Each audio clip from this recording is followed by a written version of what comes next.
Hey everyone, I just wanted to recap day 5.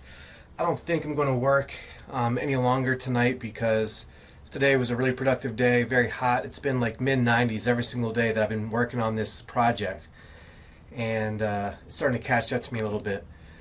So I just want to briefly go over everything that I was able to do today.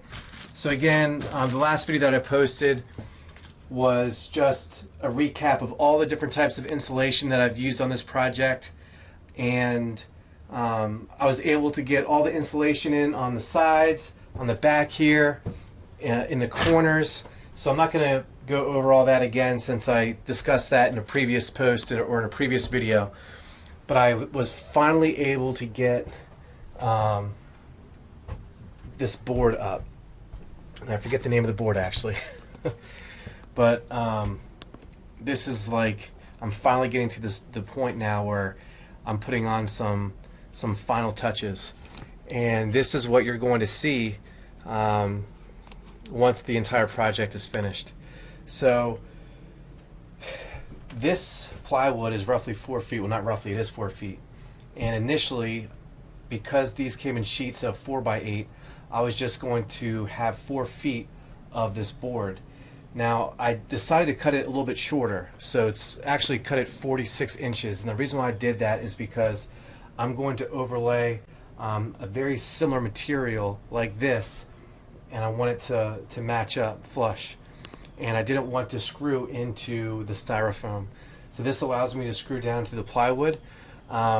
So it wasn't that big of a deal. I just cut off a few inches, and I'm hoping I can reuse that scrap for another part, maybe even these areas over here. I'm not sure, but I don't want to waste anything.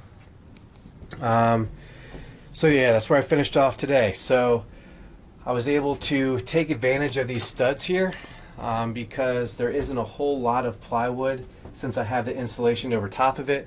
And again, I had to do that because I wasn't able to get this plywood out because of all the strip screws. So luckily, because of these studs that I set for my future shelves, I was able to tap into that. So this scrap piece was almost perfect.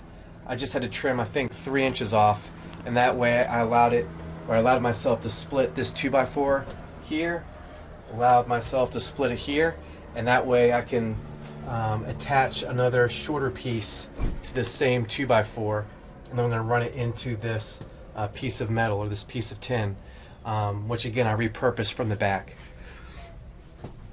And then same thing over here. I was able to cover up this little awkward space here, and then I'll be able to tap back into this. And I really like this exposed metal look.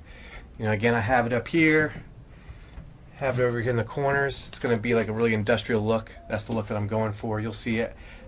You'll see that as it materializes more. So again, I'm going to start where I left off tomorrow. I'm going to continue attaching this board all the way across. And then one reason why I decided to do that actually is because I wanted to have the exact dimensions from my from here all the way up.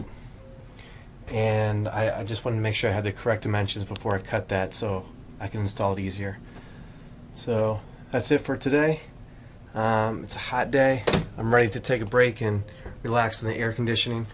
Thanks for following, and we'll pick up where we left off here tomorrow.